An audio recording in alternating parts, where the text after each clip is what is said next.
say that it's not safe in these streets. Y'all get these kids out the streets. And to the protesters, I just want to say, and this is very, very personal and subjective, this is only my opinion, that marching up and down these streets and roads are probably one of the most ineffective ways of getting the attention of the people that you are making a stand against.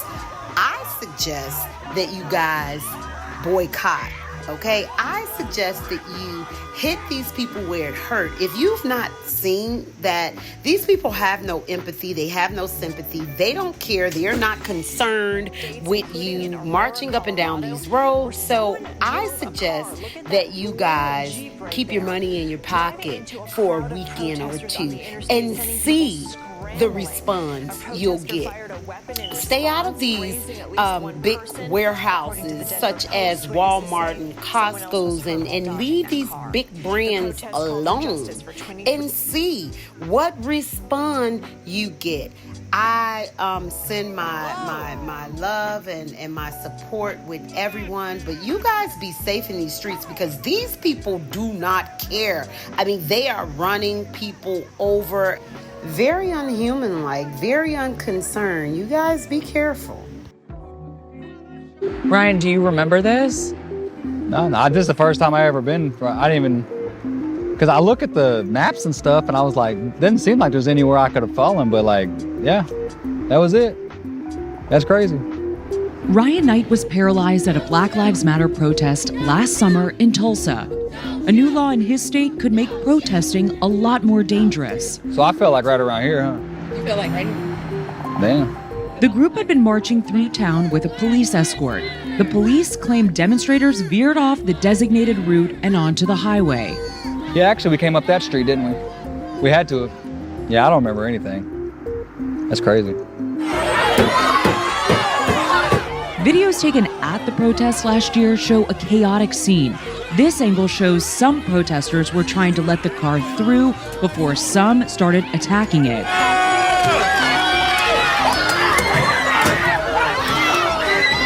In the chaos, Knight was knocked over the railing and fell onto the grass beneath the highway. Next thing I know, I woke up in the hospital with a trach in my throat and I couldn't move my legs or arms or anything.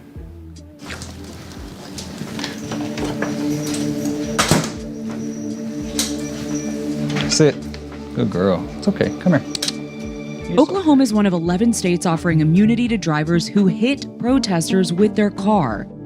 This November, the law goes into effect to protect drivers who unintentionally injure or kill a protester if the driver felt that they were in danger. The law also punishes people found guilty of participating in riots with up to 10 years in prison. A riot in Oklahoma can be any 3 people who use force or threaten to use it. Oklahoma State Senator Shane Jett sponsored the legislation and sees it as a response to the Black Lives Matter movement. And so, yes, I'm sure this law is in direct response to Black Lives Matter because he want to let it be known that him and his kind are direct adversaries of Black lives, and they want to send a message very loud and clear that Black lives does not matter here in America. And what better way than to do it? This law is sick. It's crazy because protesting have been going on for forever in America. And it's never been okay to mow down or run down a protester until Black lives started advocating for Black lives. This is crazy. Why did you sign on to this bill, HB 1674? We had a specific situation where a family was caught in a riot situation where they were feared that their windows would be busted out and that they would be hurt. And so they felt like they needed to escape and didn't feel like they could escape from that situation and they were in danger. And so the decision was, do we stand up for people who are disrupting? As I believe that you have the right to protest, you have the right to petition the And you can just hear the contempt in his voice with his language. Because which one is it, sir? Is very conflicting. Are they disruptors, or are these law-abiding citizens also that are choosing to utilize their First Amendment right to assemble, to gather, and protest? Government for redress of grievance, but you don't have the right to terrorize citizens while you do that. And so what we wanted to send a very strong message was law-abiding families in Oklahoma have the right to be safe and have the backing of the legislature, that they do not have to be terrorized in their own car, and they can extract themselves in somewhere where they literally have the right to self-defense. Tulsa County District Attorney Steve Kunzweiler said in a statement to Vice News that he was concerned about people taking advantage of the law. In Ryan Knight's case, Kunzweiler says he declined to prosecute the driver because existing laws already allowed that driver to protect himself and his family. Senator Kevin Matthews.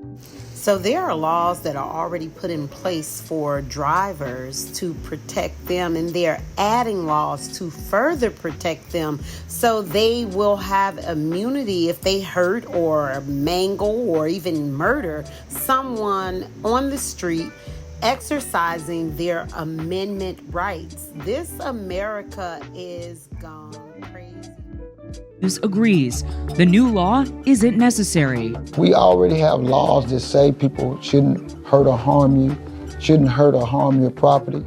I think that a judge can make that decision. It's a shame that we rush to pass a law to specifically address protesting. But when are we going to make a law that allows us to be transparent with police officers that hurt or harm our children? From your perspective, was this bill solving a current problem in the state of Oklahoma? This was a solution looking for a problem that we don't even have. She got her tongue out. Sort of jazzy-wazzy. Why do you think that Republicans across the country are introducing bills like this? And what do you think it says about America and where we are as a country right now? It seems backwards, and I honestly don't know why America is turning this way, but it just proves that there's not a level that they won't go to stop them from feeling uncomfortable. Will you be back out protesting with BLM again?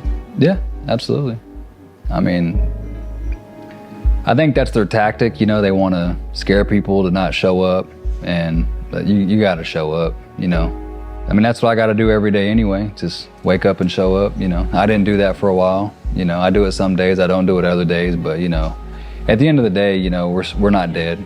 You know, we're still living, so we have to show up and do something, and if you believe in something, you should continue doing it. And if I didn't show up, then I feel that, you know, me being in a chair would be for nothing. You want to go to prison, baby. Get out of the way. You want to go to prison. Somebody's gonna die. You want I'm telling you right now. Somebody's gonna die. You want to Get go to out of my prison. way. Get out. Bro, you're on video. You're on video. You're on video right now. You want to go to prison. Think about If you want to go to prison, you fucking get out of the way. I gotta get to my job. Think about your future. Think about your future. I gotta get to my job. You get out of the fucking way. Think about your future, bro. Hey, careful, careful. Today? Are you gonna hurt people? Don't you dare. Are you gonna hurt people? Be ready. Be ready. Are you gonna hurt people? We have eyes on you, sir. We have eyes on you, sir. Don't do this. We have eyes on you. We have eyes on you. We have eyes on you. Protester capturing a car, driving into a peaceful crowd of demonstrators and nearly running over a toddler.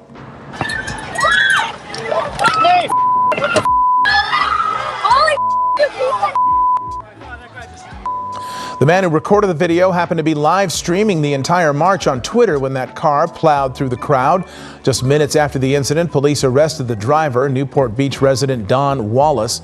Nobody appeared to have been seriously hurt. This new video just coming into our MSNBC newsroom. This is why police ended up coming to the scene in the first place. Reports of street racers and a crowd of people that were blocking part of the road here. So you see here that video, that Tacoma police car plowing through that crowd, and then you saw the police officer not only hitting a group of people, but running somebody over. We're queuing it up again so you can see. Now, a spokesperson for the police department here says the officer is believed to have sped up after the crowd began pounding on his windows and they stopped the short distance after.